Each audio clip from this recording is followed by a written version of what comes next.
భారతీయులందరికీ శ్రీమతి మాధవిలత నమస్కరించి తన విన్నపాన్ని మీ వరకు చేర్చాలనుకుంటోంది. జూలై 24, 2025 సంవత్సరంలో బంజారా హిల్స్ దగ్గర రోడ్ నెంబర్ 12 ఒక చిన్న బస్తీ వాళ్ళు మొక్కుకుని 100 సంవత్సరాల నుంచి వస్తున్న గ్రామదేవత పెద్దమ్మ తల్లి గుడిని కొనుగొట్టడమే కాకుండా అమ్మవారి విగ్రహాన్ని పెకిలించి ఎక్కడో వెళ్ళిపోయారు. ఆ రోజు నేను, నాతో పాటి ఎంతో మంది బస్తీ స్త్రీ శక్తి నారీమణులు కలిసి మేము వర్షంలో తడుచుకుంటూ ఆ రోడ్ల మీద కూర్చొని మా ఒక భక్తి శ్రద్ధలను ఈ గుడిని కూర్చోవద్దండి అయ్యా అని ఎంతో ప్రాధేయపడి విన్నపించినా కూడా అటు ఎంఆర్ఓని కలవనివ్వలేదు. ఆవిడ స్త్రీ ఉండి కూడా మమ్మల్ని కలవడానికి ఇష్టపడలేదు. రాత్రి 8-8:30 ప్రాంతానికి పోలీసులు మమ్మల్ని అక్కడి నుంచి జబర్దస్త్గా ఎత్తి మమ్మల్ని మా బండ్లలో వేసి పంపించేయడం జరిగింది. నిన్నటి రోజున అంటే జూలై 25వ తారీఖు నేను ఎంతో మంది గవర్నమెంట్ స్కూల్ పిల్లల్ని వాళ్ళ భవిష్యత్తుకు వాళ్ళకి కావలసిన కొన్ని సహాయ సహకారాలు ఇదివరకు అందిస్తానని చెప్పడం చేత అక్కడికి వెళ్ళడం జరిగింది. నాకు నిన్న రాత్రి నుంచి విపరీతమైన జ్వరం. నాకు ఒక 24 గంటల సమయం కావాలి. కానీ అంతవరకు ఆ బస్తీలోని స్త్రీలు, నిరుపేదలు కనీసం అమ్మవారి దర్శనానికి కూడా నోచుకోకుండా వాళ్ళని ఆ విగ్రహం దగ్గరికి వెళ్ళనివ్వడం లేదు. ఎంతో మంది హైందవులు, భారతీయులు, న్యాయాన్ని, ధర్మాన్ని కాపాడే మహానుభావులు తెలంగాణలో ఉన్నారు, హైదరాబాద్లో కూడా ఉన్నారు. దయచేసి నేను కింద పంపించే లొకేషన్కి మీరు వెళ్ళి కనీసం అమ్మవారి దర్శన భాగ్యం అన్నా వాళ్ళకి ఇప్పించండి. పాపం ఆ పేద బస్తీ అడిగింది ఏం తెలుసా? 80 నుంచి 100 గజాల స్థలం మాత్రమే. ఈ క్రూర రాజకీయంలో వీళ్ళకి రియల్ ఎస్టేట్ చేసుకునే శక్తి ఉంది, కానీ ప్రభుత్వానికి, సర్కార్కి, కాంగ్రెస్ ఒక 80 నుంచి 100 గజాలు 100 సంవత్సరాల పాత పొలిపేరు దేవతకి ఇవ్వడానికి వీళ్ళకి మనసు రావడం లేదు. ఒక పేదవాడిని సహాయపడిన అలాంటి వాళ్ళని రైటిస్ట్ అని కొంతమంది, రైట్ వింగ్ అని కొంతమంది, మతాలను రెచ్చగొడుతుందని కొంతమంది ఇష్టం వచ్చినట్టు నేరారోపణ చేస్తారు.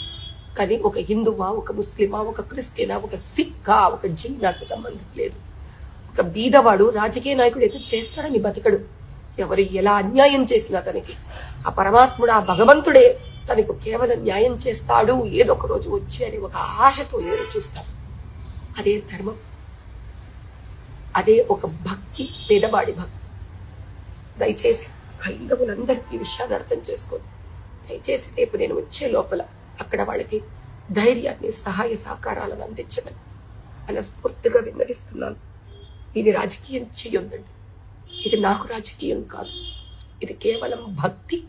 ఒక బస్తీని ధైర్యంగా వాళ్ళ భక్తిని వాళ్ళకి అందింపజేయాలని ఒక తపన. జై బోలో భారత్ మాతాకి జై. జై శ్రీరామ్, జై శ్రీరామ్. నాయనా, భారతీయులందరికీ మీ అందరికీ నమస్కారాలు నాయనా. నేను మీ తెలంగాణ శ్యామ్. నేను మీ అందరికీ వినమ్రంగా విన్నవించుకున్నటువంటి ఈ మాటని భారత ప్రజలందరికీ, హిందువులు, ముస్లింలు, క్రైస్తవులందరికీ చేరవేస్తారని ఆశిస్తూ మన బీజేపీ నాయకురాలు, సరే రాజకీయాలకు సంబంధం లేనటువంటి నాయకురాలు మాధవిలత గారు, విరంచి హాస్పిటల్ నాయకురాలు, హిందువుల కోసం పోరాడుతున్నటువంటి పోరాటంలో నేను భాగస్వామ్యం అవడం కోసం ఈ వీడియోని పెడతా ఉన్నాను నాయన. ఇంతకుముందే నేను చల్లో వణుకుతూ మరి దగ్గరనే ఉన్నటువంటి మన తునకలు తినేటువంటి దేవత దగ్గరికి, మన మాంసం తినేటువంటి మన ఎల్లమ్మ పోషణ తల్లికి ఇంత కళ్ళు సాకబోసి నల్లకొని పోసి, తల్లి నా జ్వరం వచ్చింది, ఒళ్ళంతా పానం అంత ఎట్నో అవుతుంది అంటే, సరే బిడ్డ అన్నది పోషణ ఎల్లమ్మ తల్లి. ఆ తల్లి ముక్కొని రాగానే ఆ తల్లి వీడియో చూసిన నేను కూడా, తల్లి నీ పోరాటం మధ్య ఏదంటే హైదరాబాద్లో మన ఈ road number 12 Banjara hills MLA కాలే ఉంది అని దాని పక్కన చిన్న బస్తీలో ఎప్పుడో అప్పటి నుంచో నాయన అది ప్రభుత్వ భూమి, అది ప్రభుత్వ హ్యాండ్ఓవర్లో ఉన్న భూమి నాయన. దాంట్లో మరి ఆ బస్తీ వాళ్ళు ఎప్పటి నుంచో విగ్రహం పెట్టుకున్నారంట. అది చిన్న నేనేమంటున్నాంటే నాయన, రాజకీయాలకు సంబంధం లేకుండా ఆ బస్తీ వాసులందరికీ బీజేపీ నాయకులు అందరూ తలా ఇంత 100 ఎకరాల భూములు కబ్జాలు చేసినటువంటి ల్యాండ్స్ ఉన్నాయి కదా, ఆ ల్యాండ్ నమ్మి లేకపోతే బీజేపీ ఆఫీసులో లేకపోతే మాధవిలత గారి విరంచి హాస్పిటల్లో మరి కేటాయిస్తే అయిపోయింది కదా. ప్రభుత్వ ల్యాండ్ని ఎందుకు కేటాయించడం? ఆ ప్రభుత్వ ల్యాండ్లో అదే బస్తీలో లేనటువంటి పేదలకు ఇల్లు కట్టించండి మనం డిమాండ్ చేయొచ్చు కదా. దాంట్లో మాలోళ్ళు ఉంటారు, మాది వాళ్ళు ఉంటారు, ఈ కులస్తులు ఉంటారు కదా. కాబట్టి ఆ బస్తీలలో బతికేటోళ్ళు మాధవిలత కులస్తులు, బండి సంజయ్ కులస్తులు, కిషన్ రెడ్డి కులస్తులు ఉండరు. అడిగిపోయినటువంటి కొంతమంది ఉన్నారు, మన కరాటా కట్టి అనే కులస్తులే ఉండరు ఆయన. కాబట్టి మేమేమంటున్నాం అంటే, గతంలో ఆ గుట్ట మీద ఇప్పుడు అక్కడే ఆ తల్లి విగ్రహాన్ని పసుపు కుంకుమ వేసి ఏదైతే ఇచ్చేసారో 80 సంవత్సరాల నుంచి పూజలు చేస్తున్నారంట. సంతోషం. అట్లా చేసినట్టయితే 100% వాళ్ళకి కేటాయించాల్సింది నాయన బస్తీ వాళ్ళకు. కానీ ఆ పక్కనే, ఆ గుట్ట పక్కనే అంబేద్కర్ విగ్రహం గతంలో పెడితే తీసి పడేశారంట నాయన. మహాత్మా పూలే విగ్రహం చీచి తెత్తలు పడేశారంట. వాళ్ళ వాయిస్ కూడా బయటికి రాలేదంట నాయన. ఇటువంటి అనేక రకాల ఆరోపణలు అక్కడ ఉన్నటువంటి వాళ్ళు చేస్తున్నారు. ఆ మహనీయుల విగ్రహాలను కూడా అక్కడ పెట్టాలి నాయన. పూలే, అంబేద్కర్, బుద్ధుడి విగ్రహాలు అక్కడ పెట్టాలి. పోచమ్మ గుడి కూడా అక్కడ పెట్టాలి. బస్తీ వాళ్ళందరూ కోరుకుంటా ఉన్నారు. ఒక్కరు ఇద్దరు కోరుకున్నా సరే మనం వాళ్ళందరి కోరికలు నెరవేర్చాలి. దీంట్లో ఏ రాజకీయ స్వార్థం దాగిపోయింది. జ్వరం వచ్చింది, జ్వరంతో నేను లొకేషన్ పెడతాను ఆయన నీకు.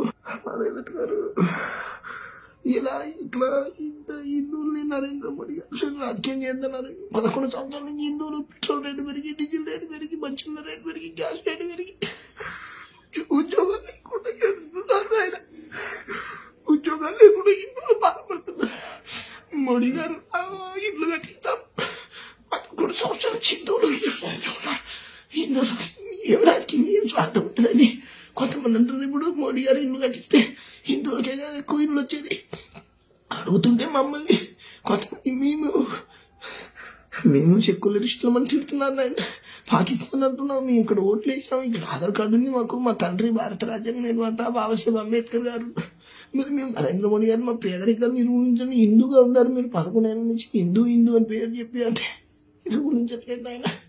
కాబట్టి ఏం చేద్దామని ఇక్కడ రాజకీయ ప్రయోజనాలు ఏం లేదు నాయన. ఈ వీడియోని మాధవత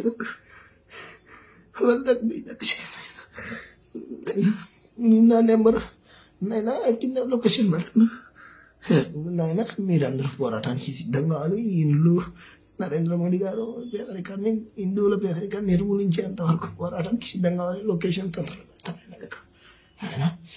కరోనా జై భారత రాజ్యాంగం, జై బూసి, జై పూలే, జై అంబేద్కర్, జై మహాపురుషులు, జై గౌతమ బుద్ధుడు, జై సమ్మక్క సారక్క, జై పోషమ్మ ఎల్లమ్మ మల్లమ్మ తల్లి, జై భారత రాజ్యాంగం, జై భారత్. దీంట్లో రాజకీయ స్వార్థం లేదు నాయన. అందరం సమ్మక్క సారక్క కలుదాయి దేవతలు. మన దగ్గర కోని వస్తే మన కోరికలు తీర్చే దేవతలు. వాళ్ళ కోసం మనం కొట్లాడే, వాళ్ళ కోసం ఎందుకు మాట్లాడుతున్నాయన ఈ బీజేపీ నాయకులు. ఏం పోయింది నాయన మన జాతరకు.